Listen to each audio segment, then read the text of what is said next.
El área que hace referencia a política exterior, en realidad hay que explicar que son varias áreas. ¿Qué quiero decir con esto? La Unión Europea se ha desarrollado progresivamente, es una dinámica, empieza teniendo en todo lo que es relaciones exteriores competencia en materia económica, son las relaciones exteriores económicas. Es decir, todo lo que hace referencia a comercio, cooperación al desarrollo, ayuda humanitaria. Todo eso, sobre todo el comercio, que se desarrolla ya desde los primeros años de la comunidad, estamos hablando de los años 70, las primeras, cuando se concluye el desmantelamiento de los aranceles interiores y se crea la tarifa exterior común. A partir de ese momento ya la política comercial de todos los países miembros es política comercial de la Unión Europea. Y claro, esa política comercial tiene una dimensión exterior muy importante. En realidad, la política exterior de la Unión Europea se realiza a través de instrumentos muy variados. Tenemos este área de relaciones económicas exteriores que depende de la Comisión, que en lo que hace referencia al comercio es de competencia exclusiva de la Comisión. Todos los países occidentales, más algunos, como por ejemplo el caso de China, que es muy complejo y no llegará a ser un acuerdo comercial, pero es un acuerdo de inversión.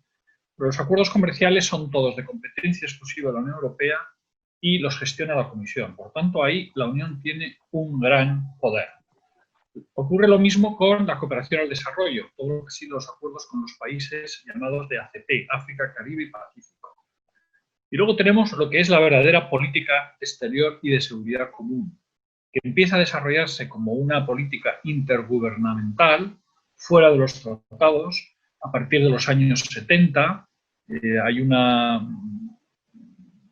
cumbre en La Haya en 1969 que pone un poco en marcha esta idea de una cooperación intergubernamental, lo que se llamó inicialmente la cooperación política europea. Eso se recoge en el Acta Única Europea, que es el año 86, y ya, muy importante, en 1992, con el Tratado de Maastricht, verdaderamente ahí se crea una política exterior y de seguridad como un pilar dentro del tratado.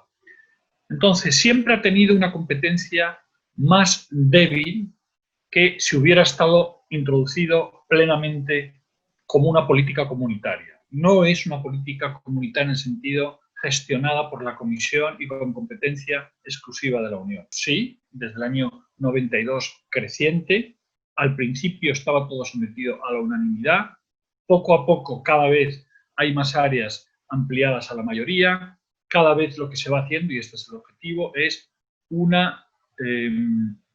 adoptar posiciones comunes y, en definitiva, una convergencia de las políticas nacionales hacia una política exterior común.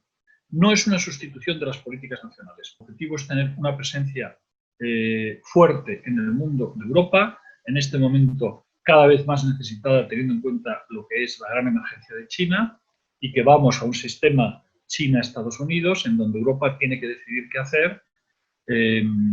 Y hoy por hoy, creo que de una manera acertada, no se ha sometido, digamos, al deseo de Trump de que entrara en una guerra comercial similar a la que Estados Unidos entró con China.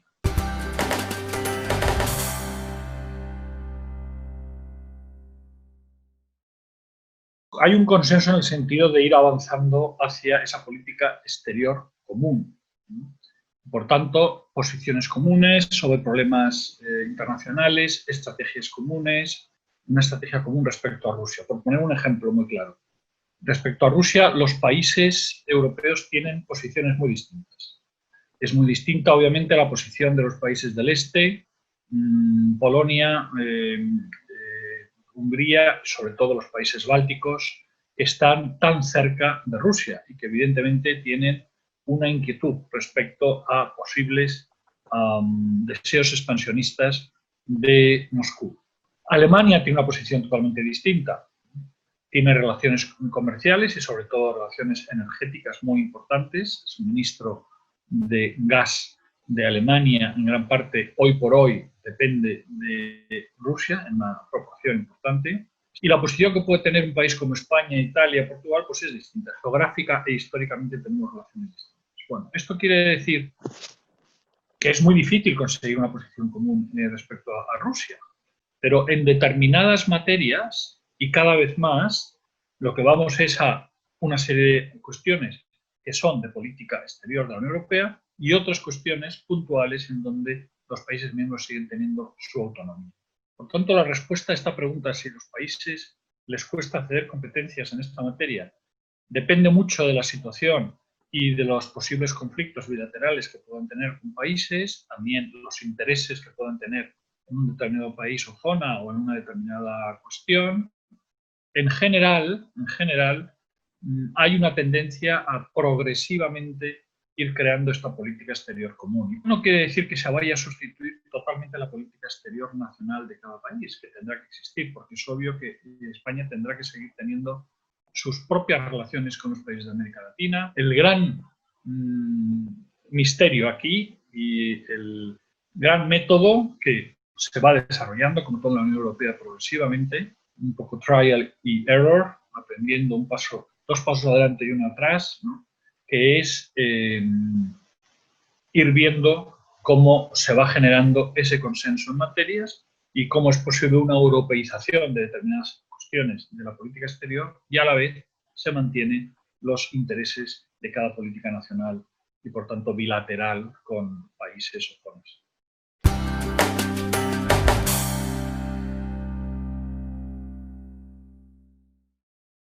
Todas las encuestas que se hacen muestran que los ciudadanos de la Unión Europea es una de las áreas en donde les gustaría a la Unión más activa. ¿Por qué? Porque obviamente todo el mundo se da cuenta de que en este mundo, la Unión Europea, desde hace años, Europa va perdiendo posiciones, ¿no? Seguimos siendo pues el 7% únicamente reduciéndose de la población mundial, aproximadamente el 14-15% del Producto Interior Bruto Mundial, pero tenemos casi el 50% del gasto social. Es decir, hay una necesidad de tener una mayor presencia de Europa en el mundo, frente a grandes potencias emergentes como es China, frente a, como decía antes, ese G2 o esa confrontación que es verdaderamente el tema de nuestro tiempo, ¿no? ¿Qué va a ocurrir con China, con su lugar en el mundo, con su posicionamiento, con el nuevo orden mundial? ¿Qué va a ocurrir con la cierta erosión que está teniendo lo que se ha llamado el orden liberal democrático desde la Segunda Guerra Mundial, el multilateralismo? Bueno, la Unión Europea ha definido de una manera muy clara en los tratados cuáles son los objetivos que persigue en política exterior y los objetivos que persigue como Unión. Y ahí hay una fortísima definición de la Unión como identificada con multilateralismo, cooperación internacional, defensa de los derechos humanos, defensa de la democracia, del Estado de Derecho, facilitamiento y favorecimiento de todo lo que es los organismos internacionales, en particular Naciones Unidas. Es decir, una muy fuerte identificación con eso que se ha llamado el orden liberal democrático, la existencia de autoritarismos y de iliberalismos en diferentes partes del mundo, incluido también algunas partes de la Unión Europea, pues se hace más necesario todavía esta presencia de la Unión Europea como una potencia civil, fundamentalmente, es decir, de defensa de estos valores, pero también cada vez con una mayor autonomía estratégica. Y por eso uno de los grandes temas en estos momentos es el desarrollo de la política de defensa de la Unión Europea. Por tanto, la respuesta, las expectativas de los ciudadanos en este ámbito quieren estar protegidos, quieren seguridad, ¿no?, los ciudadanos europeos, y quieren, por tanto, también una capacidad de la Unión Europea para poder actuar, ¿no?, en este mundo con autonomía, con flexibilidad, pero con capacidad también, ¿no? Por ejemplo, en relación con los acuerdos comerciales que tienen una enorme importancia para las empresas y los ciudadanos y el bienestar de los europeos.